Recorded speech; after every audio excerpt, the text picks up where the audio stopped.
Eu tô aqui me arrumando, eu parei pra vir gravar um negócio, porque desde que eu postei os últimos dois stories, eu tô aqui me arrumando, eu parei pra vir gravar um negócio, porque desde que eu postei os últimos dois stories, chegaram várias mensagens de todos os tipos, assim, nenhuma ofensiva, mas assim, você esperou ele falar pra saber se era verdade ou não? Que sorte que ele tinha os negócios. Enfim, alguns comentários. Aí, o que eu quero explicar pra vocês? Danilo é meu amigo, gente. Meu amigo pessoal. A gente conversa amenidades. Tem 20 anos que eu conheço o Danilo. A gente se conheceu muito antes de muita coisa acontecer. Muito antes de muita coisa acontecer na minha vida e na vida dele. E a gente acompanhou a vida um do outro durante os últimos 18 anos. São 18 anos que a gente se conhece. Então, assim, é muito tempo você sabendo e vendo como a pessoa lida em inúmeras situações. E por isso eu não tinha a menor dúvida que a história não era bem aquela que estava sendo contada. Eu não precisava de provas. Eu não precisava que ele postasse, que ele mostrasse nada. Eu não precisava. Ele precisa de provas para uma questão jurídica, para opinião pública. Para mim não precisava de forma alguma. Eu tenho inúmeras provas empíricas de como o Danilo age na defesa de um amigo, de uma amiga. Em diversas situações eu vi isso acontecendo comigo. E eu tô falando disso desde que a gente se conheceu, desde o primeiro dia que a gente se viu na vida, o Danilo me defendeu. Eu já contei isso, não me importa de contar de novo. Primeira vez que eu interagi com o Danilo pelo Twitter. E ele me convidou pra abrir o show dele, eu cheguei pra abrir o show dele, o produtor local falou que eu não iria abrir. O Danilo, e o produtor falou, não vai não, não sei o quê. Quando o Danilo chegou, eu falei, olha, eu vim só pra te falar que a gente nos conhecia. Eu vim só pra te dar oi mesmo, o cara falou que não vai. Ele, como assim que não vai? Ele chamou o cara, aí o cara chegou, ele falou, o que você falou pra ela que ela não vai abrir o show? Aí o cara, não, porque o Danilo falou, não, mas ela vai abrir o show. Ela veio pra abrir o meu show, ela vai abrir o meu show. Ele não precisava, entendeu? Ele podia ter virado pra mim e falado, que pena, então numa próxima. E estaria tudo bem, mas ele não deixou pra lá. Entende? A gente não era amigo, a gente era conhecido de Twitter na época. Numa outra vez que eu fui abrir o show dele, aí a gente tinha se conhecido pessoalmente já, mas, de novo, ainda não éramos amicíssimos. A gente só se conhecia. Cheguei pra abrir o show dele uma outra vez, e aí eu abri o show, no final do show, veio uma jornalista no final, e aí começou a perguntar pra ele, o que você acha de Mulher na Comédia? Você acha legal Mulher na Comédia? Aí ele falou, você tava aí no show? Ela falou, tava. Ele falou, você viu que ela abriu o meu show? Ela falou, viu. Ele falou, então por que você não aproveita e não entrevista ela? Já que você quer falar tanto de humor feminino, valoriza o humor feminino, tá aqui, ó. Coloca uma foto dela no seu jornal, valoriza, bota o nome dela na matéria. E quem era eu ali, sabe? Naquela época, a gente não era nem amigo pra dizer que ele defendeu o trabalho de uma amiga. Não, ele só fez porque é isso, ele faz isso. Essa é uma atitude normal dele, quem o conhece vai saber falar disso. É isso. Uma vez, no início, nos primeiros anos da comédia, eu fui fazer show em Campinas, tava voltando pra Sorocaba de madrugada, e tinha dado uma enchente em Sorocaba terrível, a entrada da cidade tava toda tomada por água, e aí eu tava tentando chegar em casa, e uma rua tinha aberto uma vala na rua, e aí o espelho d'água não me deixou ver, eu caí com o carro na vala, perdi o carro, enfim, tive que refazer o carro todo. E aí ele ficou sabendo, eu tava recém-chegada na comédia, conhecendo a galera ainda. Ele entrou em contato comigo, falou, o que aconteceu? Fiquei sabendo do seu carro. Falei, foi. Ele falou, pega o meu carro. Passa aqui em casa, pega o meu carro, fica com o meu carro até você arrumar o seu. Falei, não vou fazer isso. Ele falou, filha, vai. Você precisa. Eu tô em São Paulo, eu dou um jeito. Eu falo com o pessoal da TV, pega algum carro aqui, eu dou um jeito. Você precisa do carro pra fazer show. Eu não peguei o carro dele de qualquer forma. No fim, quem me emprestou o carro um tempo foi o João Valho, meu amigo lá de Sorocaba, que também é humorista, pra eu poder fazer os shows e tal. Mas assim, vocês entendem? Que é dessa pessoa que eu tô falando, de que quando me conheceu já agiu assim.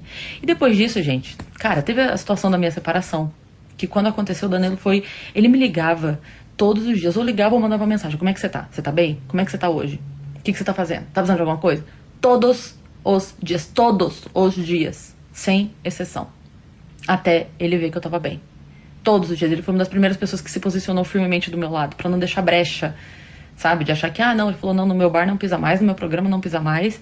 E aí isso, pronto, acabou. Tipo, se posicionou de uma maneira muito firme, sabe? E aí, depois disso, cara, foram inúmeras vezes. Quantas vezes eu, sei lá, com alguma dúvida, alguma inquietação profissional, ligo, grito pra ele, cara, tá podendo conversar? Passa aqui no bar. Vou aí no seu camarim. Vou não sei aonde. Quantas vezes, cara? Quando a gente foi criar o Vênus, a gente foi fazer uma lista de nomes, né? E aí o Vênus foi uma ideia minha, o nome Vênus. Quando eu fui fazer a lista das minhas sugestões, eu fui conversar com ele. Foi uma das pessoas que eu chamei. Falei, cara, me ajuda a pensar uns nomes aí. Aí ele para o que ele tá fazendo. Pra falar, entende? Um cara que tem programa, show, tava gravando filme na época, fazendo o livro dele, lançando quadrinhos. Para, porque é a doida da Cris Paiva, que é a ideia de nome. Entende? É esse cara que dá atenção, que dá ouvido, que para, que presta atenção, que valoriza até as nossas bobagens. Eu fui no programa dele tem 20 dias, uns 20 dias mais ou menos. Aí eu gravei o programa dele, que eu fui pra divulgar o lançamento do Melhor Versão. E ele, como sempre, muito atento, muito generoso, falou, vamos lá, pra você divulgar. Beleza. Aí eu fui e gravei. Dia seguinte, cara, muito obrigada pela oportunidade. Valeu pelo espaço e tal. E aí, tava falando com meu amigo, com quem eu falo tudo. Falei, nossa, eu fiquei tão incomodada com a maquiagem, cara. Eu achei que ficou muito marcado. Achei que, sei lá, ficou estranho. Eu não gostei disso aqui. Aí ele, sério, mas eu tava ali na tua frente. Eu não tinha nada errado. Eu falei, não, acho que na TV não ficou legal, sei lá. Eu tava ali conversando com ele, tá? Ele percebeu que eu fiquei incomodada com o resultado da maquiagem. Pois ele ficou o dia inteiro, assim... Assiste lá de novo, dá uma olhada. Tem ninguém no comentário falando nada. Por que você tá incomodada? Não, peraí, você ficou incomodada? Tem um aplicativo aqui, dá uma olhada. Vê se você baixa o vídeo, bota esse efeito aqui, vai dar isso aqui. Ele ficou tentando resolver o meu incômodo com a maquiagem. Entende? Um homem extremamente ocupado ficou durante um dia inteiro ali, ó. Ia, voltava, conversava comigo, mandava mensagem. Você assistiu? Você achou? Ficou muito ruim? Você gostou? Você, não sei o quê? Baixa o aplicativo. Tenta fazer desse jeito. Aí você o quê? Aqui, ó.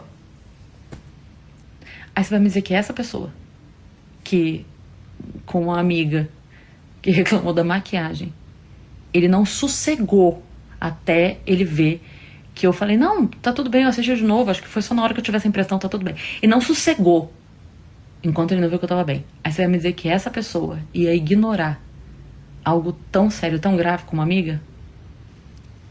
Você entende que não bate? Não bate. É por isso que pra mim não precisava de prova nenhuma. Porque pra mim não faria o menor sentido ele agir dessa forma, porque não seria ele. Não seria ele. Eu ia falar, realmente tava com febre interna. Se ele tivesse agido de outra forma, não era ele. Aí vocês podem falar assim, Cris, mas não podia ter acontecido? Ele não podia ter falhado, não podia ter errado, né? Porque as pessoas erram. Ele não podia ter se equivocado, não podia ter falhado na atitude nesse momento, não podia ter sido um momento em que ele não agiu como... Podia, é claro que podia. Todo mundo humano, ele podia ter errado, né? Ia ser muito estranho, porque é atitude condizente de uma vida, pra do nada ele agir de outra forma. Então a gente ia achar bem fora da casinha e os amigos iam mandar internar, porque tá lelé. Mas... Então todo mundo é inocente até que se prove o contrário. Mas é que, no caso do Danilo, ele é sempre culpado até que se prove inocente. Uma pessoa que está acostumada a viver apanhando de todos os lados, aprende, né, a se proteger. E graças a Deus ele estava bem protegido, porque ele está acostumado a precisar disso. Mas pra mim, realmente não precisava. E, no fim das contas, o problema mesmo acaba ficando em segundo plano, né? Essa história, né, que é o que gerou mais mídia, não digo nada a ver, mas pouco tem a ver com o problema mesmo que temos ali nessa situação. Eu sofri assédio na infância e eu sei que às vezes a gente demora pra entender, pra juntar ali lé com cré. Eu era criança também, demorei pra entender o que tinha acontecido comigo, mas eu sei que de qualquer forma fica uma dor, né? Fica um negócio ali que é difícil de digerir mesmo, a gente não sabe nem o que a gente quer fazer e tal, mas eu sou da opinião que a nossa dor tem que virar escudo, não arma. Você não resolve a sua dor causando outra dor. Você não resolve o seu problema causando outro problema, né? Há que se ter um pouco de responsabilidade também a respeito da vida das outras pessoas, né? No fim, todo mundo tem os seus problemas, né? Eu tenho, vocês têm, Danilo tem. Danilo tem uma história de vida familiar dificílima. Quem não sabe, acha facilmente aí na internet. E eu vi uma coisa outro dia que eu achei tão maravilhosa, que falava assim, que o herói e o vilão, eles nascem do mesmo lugar, que é uma dor muito grande. Mas o vilão pensa, já que eu já sofri, eu vou fazer todo mundo sofrer. O herói pensa, já que eu sofri, eu vou tentar impedir que as outras pessoas sofram também.